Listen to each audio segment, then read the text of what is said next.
So I thought I'd do a video about mead and the stuff you need to make mead.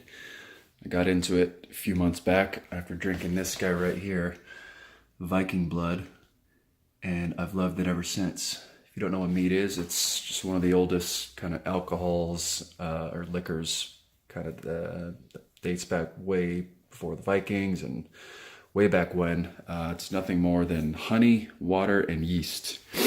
So I got into it, and then I kept having to buy more and more parts just because and pieces of equipment because I didn't know exactly what I needed to begin with. So I thought I'd just give a breakdown of what you need to get going to get it from the honey into those empty ones. Got a couple bubbling right here. You can see their ferment right there. The left one right there, that's a berry mix. And this one is a mango cinnamon. And then this one, that is capped. That is ready to age. I got another one back here, aging, ready to go. So I'll give a breakdown of exactly what you need to get your mead going. To start, obviously you're gonna need some honey. Now if you're gonna do 1 gallon, this is a 1 gallon carboy, glass jug. They call it a carboy for whatever reason, didn't really get into why. That is a 1 gallon, so we're just gonna use that for reference. Normally you're gonna want about 3 pounds of honey. I just use this for reference. There's not really 3 pounds in there. We'll get into recipes and some recipes another time. Just want to give you the basics. Water, obviously, and then some yeast. Now the yeast I've used the first time was this Red Star. It's a wine yeast. A lot of people like to use this D47 Lavin. Either one's good. You're gonna need your carboy, but you're also gonna need a second one because eventually you're gonna want to transfer it from here into another one. So you need at least 2 of them. Amazon has some good deals on 4-packs. You can get into those. These right here are for bottling. You don't need to worry about those until you kind of rack it when you're all done with everything.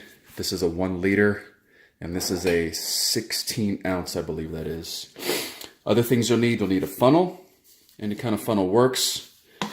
You're gonna need a hose.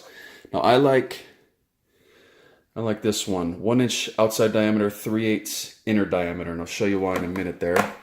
You're gonna need some airlocks because it's gonna do that thing. You don't want to let air in, but you want to let the carbonation and everything out. So you're gonna need a couple of. I'd get a pack because sometimes they break.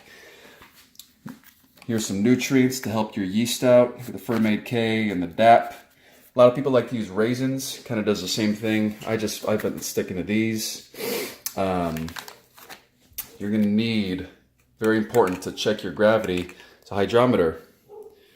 Basically, you fill up your mead in this guy here, and this kind of bobs up and down. It lets you know what the gravity is, and then eventually you can figure out what the alcohol content and everything of that is.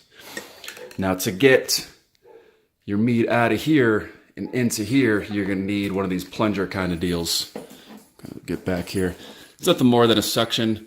You stick it down into it, and then you pull it out like that, and it sucks it out, and you can kind of pour it into that or into another container, anything like that. Now this right here is why I like the 3/8 because it fits perfectly on the end of this guy right here. It just fits right in. You don't got to heat it up or anything. So that's what I go for, the 3/8.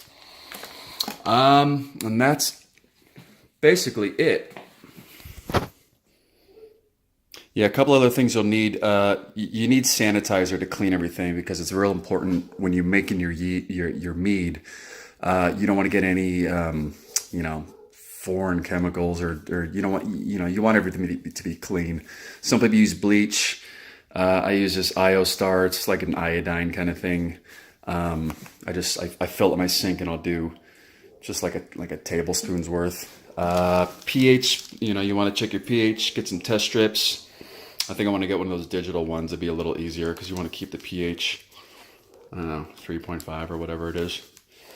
But yeah, a lot of the stuff you can get on Amazon, or if you have a local supplies. I'm lucky. I got a brewery supply store close by to me. But yeah, you definitely need the carboys. And then what I did with this, when I transferred into this one, this was an orange flavored one, I filled the whole thing up, and I should have separated it into smaller 1 liters like this because I have about 3 3 of these guys kind of ready to go, and they're good. I can age them separately. This one, once it's open, it's done aging. But the idea is to make just a kick-ass mead like this guy. I mean, look at that. You're talking 19%. Hopefully I can get high. High enough for that. And fill up my Viking horn. But there it is right there. That is everything you need to make mead and live like a Viking.